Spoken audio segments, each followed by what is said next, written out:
بسم اللہ الرحمن الرحیم۔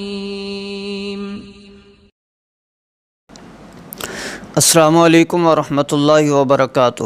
امید ہے اللہ تعالیٰ سے تمام حضرات ٹھیک ہوں گے، اللہ تعالیٰ سب کو خوشیاں نصیب فرمائے۔ آج کا ٹاپک محرم کے حوالے سے ہی ہے، چونکہ مبارک ایام چل رہے ہیں۔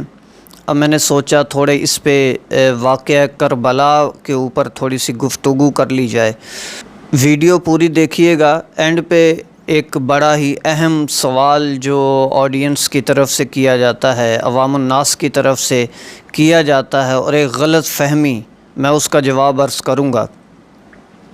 واقعہ کربلا، جیسے میں نے پچھلی ویڈیو میں عرض کیا تھا، ایک بہت بڑا پیغام ہے آنے والی انسانیت کے لیے، قیامت تک آنے والے انسانوں کے لیے ایک بہت بڑا پیغام ہے ہمارے لیے، چونکہ یہ ایک شخص کی لڑائی نہیں تھی، شخصیت کی لڑائی نہیں تھی۔ حضرت حسین رضی اللہ تعالی عنہ اور یزید کے درمیان لڑائی نہیں تھی، بلکہ حسینیت اور یزیدیت کے درمیان لڑائی تھی۔ ایک نظریاتی لڑائی تھی، نظریے کی لڑائی تھی، ایک ظلم اور صبر کی لڑائی تھی، ایک جھوٹ اور سچ کی لڑائی تھی، ایک بددیانتی اور دیانت کی لڑائی تھی، ایک کفر اور اسلام کی لڑائی تھی۔ اس لیے ہمیں اس واقعے کے اندر بہت سارے سبق ملتے ہیں، پیغامات ملتے ہیں۔ بدقسمتی سے ہم نے اس کو ایک افسانہ سمجھا، ایک واقعہ سمجھ کے سنا کے رو دھو کے تھوڑا سا محرم کے دنوں میں غم منا کے آگے چلے جاتے ہیں۔ پورا سال اس کا کوئی تذکرہ نہیں ہوتا، نہ اس میں کوئی سبق جو ہمیں ملا ہے اس پہ کوئی عمل ہوتا ہے۔ لیکن قرآن پاک میں اللہ تعالیٰ نے قصے سنائے ہیں، اور ان قصوں کو اللہ نے یہ نہیں فرمایا کہ ان کو قصہ سمجھ کر، افسانہ سمجھ کر، سنا کر، سن کر آگے نکل جاؤ، بلکہ قرآن تو عمل کے لیے آیا ہے۔ وہ قصے بھی عمل کے لیے ہی ہیں، ان سے سبق حاصل کیا جائے۔ اور یہ کفار کے الفاظ تھے، قالوا اساطیر الاولین، کہ یہ تو پہلے لوگوں کے قصے کہانیاں جو ہمیں سنائی جاتی ہیں۔ تو تاریخ کے جو واقعات ہیں یہ بھی ایک قصہ نہیں ہے، یہ بھی ہمارے لیے ایک پیغام، سبق لے کر آتے ہیں۔ بہت سارے اسباق ہیں۔ واقعہ کربلا غموں سے بھرا ہوا ہے اور دکھوں کی کہانی ہے، اور خاص طور پہ دیکھیں نا، والدین کے سامنے اس کا بچہ ایک کانٹا لگ جائے، کانٹا چبھ جائے، اولاد کو کچھ ہو جائے، تو ماں باپ تڑپ اٹھتے ہیں، ماں تڑپ اٹھتی ہے۔ اگلے دن میں ہاسپٹل گیا تو تھوڑا سا مجھے انجیکشن لگوانا تھا، تو میرے بیڈ کے ساتھ والے بیڈ پہ ایک بچی آئی، وہ ٹینشن کی مریض تھی، بے ہوش تھی۔ تو وہ اس کو ڈاکٹر سارے چمٹے ہوئے ہیں، اس کے عزیز و اقارب سارے پریشان ہیں کہ کیا ہو گیا بچی کو۔ ماں اس کی کو میں نے دیکھا، وہ پاس کھڑی ہوئی، اس کی سانسیں رکی ہوئی ہیں، ایسے چہرے پہ زردی چھائی ہوئی ہے، اور آنکھوں سے اس کے آنسو بہہ رہے ہیں، اور صرف اس کا آنکھوں سے آنسو ہی غم نہیں بتا رہے تھے، بس اس کا جسم پورا، اس کا چہرہ سارا غم کے اندر ڈوبا ہوا تھا۔ تو دیکھ کے مجھے بھی ترس آ گیا کہ کسی کے بچے کو زخمی دیکھ کر، غم کے اندر دیکھ کر ترس آ جاتا ہے، تو یہ تو اولاد مصطفیٰ تھی، سرکار دو عالم صلی اللہ علیہ وسلم کا خاص گھرانہ تھا، جو واقعہ کربلا کے اندر، کربلا کے میدان میں ذبح ہوا، ان کے سر کاٹے گئے، گردنیں کاٹی گئیں، اور ان پہ ظلم کیا گیا۔ اچھا، اس میں ایک جو ہمارے خطیب حضرات، جو مخالفین حضرات، دوسرے حضرات، آپ اشارہ سمجھ رہے ہوں گے، وہ ایک جیسے ایک واقعے کو ایک ظلم تھا بہت بڑا، حضرت حسین مظلوم تھے، پٹ گئے، لٹ گئے، یعنی ایک کمزور بنا کر پیش کیا جاتا ہے۔ تو یہ اصل تصویر نہیں ہے واقعے کی، میری بات کو سمجھیے گا۔ کمزور نہیں تھے، ظلم تو واقعتاً اس میں کوئی شک نہیں کیا انہوں نے، بدبختوں نے، یزیدیوں نے، کوفیوں نے، لیکن کمزور نہیں تھے۔ ان کو کمزور سمجھ کر کے نعوذ باللہ جو ہے کمزوری کی وجہ سے قتل ہو گئے، جو ہے ان کا قافلہ سارا لٹ گیا، ان کے پاس کچھ نہیں بچا. اور یہ واقعہ، یہ تصویر نہیں ہے اصل واقعے کی. بہادر تھے، بہادری کی ایک مثال قائم کی حضرت حسین رضی اللہ تعالی عنہ نے. اگر بہادر نہ ہوتے تو ہاتھ دے دیتے یزید کے ہاتھ میں. کیا ضرورت تھی گردنیں کٹوانے کی، اولاد کو ذبح کروانے کی؟ تو بک جاتے نا. کیا ضرورت تھی اتنا ظلم سہنے کی؟ بہادر تھے، شیر سے زیادہ بہادر تھے کہ اب ظلم کے سامنے جھکے نہیں، جھوٹ پر بیعت نہیں کی، اور اپنا سب کچھ لٹا دیا، گردنیں کٹوا دیں، اپنی اولاد ذبح کروا دی، پھر بھی بکے نہیں ہیں، پھر بھی جھکے نہیں ہیں. حضرت علامہ اقبال رحمۃ اللہ علیہ فرماتے ہیں، تھے ہم ہی ایک تیرے مار کا آراؤں میں، خشکیوں میں کبھی لڑتے کبھی صحراؤں میں، دی اذانیں کبھی یورپ کے کلیساؤں میں، کبھی افریقہ کے تپتے ہوئے صحراؤں میں. شان آنکھوں میں نہ جچتی تھی جہاں داروں کی، کلمہ پڑھتے تھے ہم چھاؤں میں تلواروں کی. ٹل نہ سکتے تھے اگر جنگ میں اڑ جاتے تھے، پاؤں شیروں کے بھی میدان سے اکھڑ جاتے تھے. تجھ سے سرکش ہوا کوئی تو بگڑ جاتے تھے، تیغ کیا چیز ہے ہم توپ سے لڑ جاتے. دشت و دشت صحرا بھی نہ چھوڑے ہم نے، بحر و ظلمات میں دوڑا دیے گھوڑے ہم نے. یہ تصویر ہے اصل واقعہ کربلا کی کہ انہوں نے تو بہادری کی مثال قائم کی ہے. یہ واقعہ کربلا کے میدان میں جمعے کے دن پیش آیا ہے. جمعے کا دن ہے، اوپر سخت گرمی ہے، اور 72 گھنٹوں سے پیاسے ہیں. 72 گھنٹوں سے پیاسے ہیں. یہ 72 کی تعداد تھی، اس میں سے 22 یا 24 تو خاص آل رسول میں سے تھے. 9 تو حضرت علی المرتضیٰ رضی اللہ تعالی عنہ کی اولاد تھی، ان کے بیٹے تھے 9 تو، پھر 3 بیٹے حضرت حسین کے، پھر حضرت حسن کے، پھر حضرت ان کے چچا کے بیٹے. یہ خاص تو 22 آپ کا خاص گھرانہ تھا جو یہاں واقعہ کربلا کے میدان کے اندر ذبح ہوا. جمعے کا دن، جمعے کی نماز تو فرض نہیں تھی، سفر میں تھے، سارے مسافر تھے. ظہر کی نماز کا وقت آیا تو حضرت حسین رضی اللہ تعالیٰ عنہ نے زہیر ابن سے فرمایا کہ جاؤ ان سے، کوفیوں سے اجازت لے کر آؤ نماز کی. تو یہ گئے، ان سے کہا کہ ہم نے نماز پڑھنی ہے. انہوں نے کہا اچھا تم نماز پڑھو گے، تمہاری نماز کہاں قبول ہے؟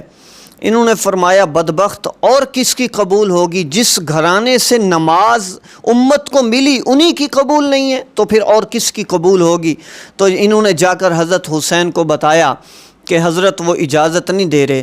فرمایا کہ نماز کی تو چھٹی نہیں ہے، چاہے وہ کربلا کا میدان ہو. یہ دیکھیں، یہ ایک پہلا سبق ساری امت کو سبق دے کر گیا کہ کسی حال میں بھی نماز کی چھٹی نہیں ہے.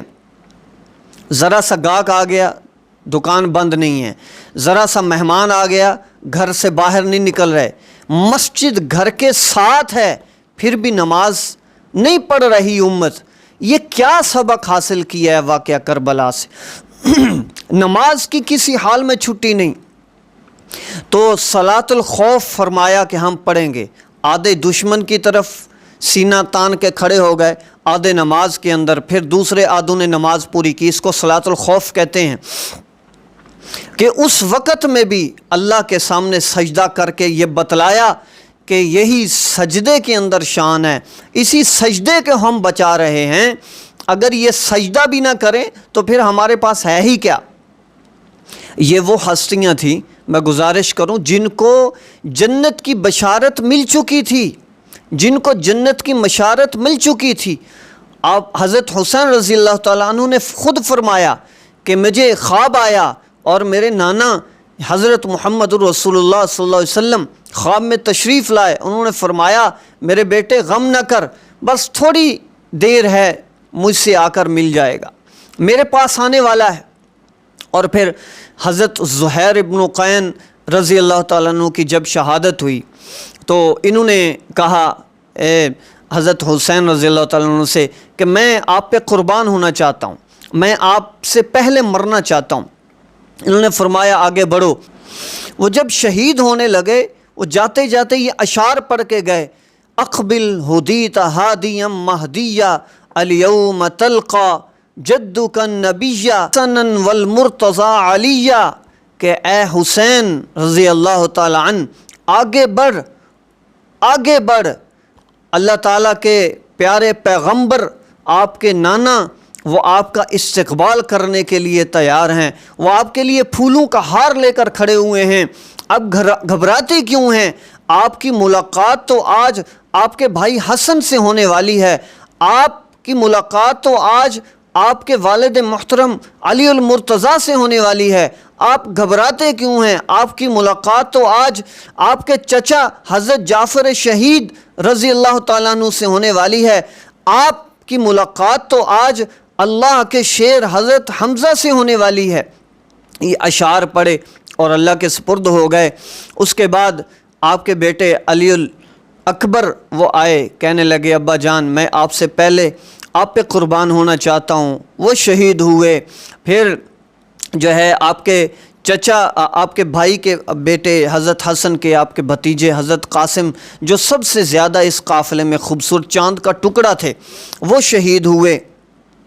وہ جب شہید ہوئے انہوں نے آواز دی حضرت حسین کو، اپنے چچا کو، یا عمّا، حضرت حسین رضی اللہ تعالیٰ زخموں سے چور تھے، زخمی شیر کی طرح صفیں چیرتے ہوئے آگے بڑھے، اور وہ جا کر دیکھا بھتیجا ایڑیاں رگڑ رہا تھا، تو جا کر گود میں اٹھایا، سینے سے لگایا اور فرمایا اے بھتیجے آج تیرا چچا کتنا بے بس ہے کہ تیری مدد کو نہیں آ سکا، کر سکتے تھے۔ حضرت حسین رضی اللہ تعالیٰ عنہ جانے سے پہلے، اللہ کے پاس جانے سے پہلے فرمایا چھوٹا بچہ مجھے دکھا دو۔ عبداللہ ان کے بیٹے چھوٹے، علی الاکبر ان کو علی الاصغر کہتے ہیں، علی اصغر جن کا نام پکارا جاتا، علی الاوسط تھے ایک جن کا بعد میں نام زین العابدین پڑا، یہ بیمار تھے، ان کو جو ہے یہ بچ گئے تھے، ایک شہید نہیں ہوئے۔ تو حضرت حسین رضی اللہ تعالیٰ نے فرمایا عبداللہ سے مجھے ملاؤ۔ عبداللہ کو ملانے لایا گیا، آپ نے یوں ہاتھوں میں اٹھایا ہوا تھا، پیار کر رہے تھے کہ ابن الموقت بدبخت کا تیر آیا اور اس بچے کے گلے سے یوں پار ہو گیا، اس کا خون گرا۔ حضرت حسین نے اپنے دونوں ہاتھوں میں لیا اور اللہ کی طرف، آسمان کی طرف بلند کر کے ہاتھ کہنے لگے یا اللہ تو اس حال میں مجھ سے اگر راضی ہے تو میں بھی راضی ہوں۔ تو واپس لوٹے اور دوسرے کو بھیجا شمر نے کہ جاؤ تم گردن کاٹ کر لے کر آؤ۔ اس نے گردن بدبخت نے کاٹی، اور وائیو یہ 72 کے جو ہے سر انہوں نے نیزوں پر بلند کیے، اس میں حضرت عبداللہ کا سر بھی تھا جو چھوٹا بچہ تھا۔ اور پھر اسی پہ بس نہیں، پھر ان بدبختوں نے، کوفیوں نے حضرت حسین اور ان 72 کی لاشوں پر گھوڑے دوڑائے۔ تو حضرت زینب نے جب اس منظر کو دیکھا تو ان کی زبان سے اشعار نکلے، وا محمدا وا محمدا ھذا حسین بالعراء مزمل الدماء مقطع الاعضاء وا محمدا بناتک الصبایا ذریتک مقتلا تصفی علیہ الریاح۔ یا محمد، اے محمد صلی اللہ علیہ وسلم، آپ دیکھیے تو صحیح آپ کے حسین کے ساتھ کیا حال ہو گیا۔ آج حسین نے سرخ جوڑا پہنا ہوا ہے اور اس کے اعضاء کاٹ دیے گئے، بوٹی بوٹی ہو گیا۔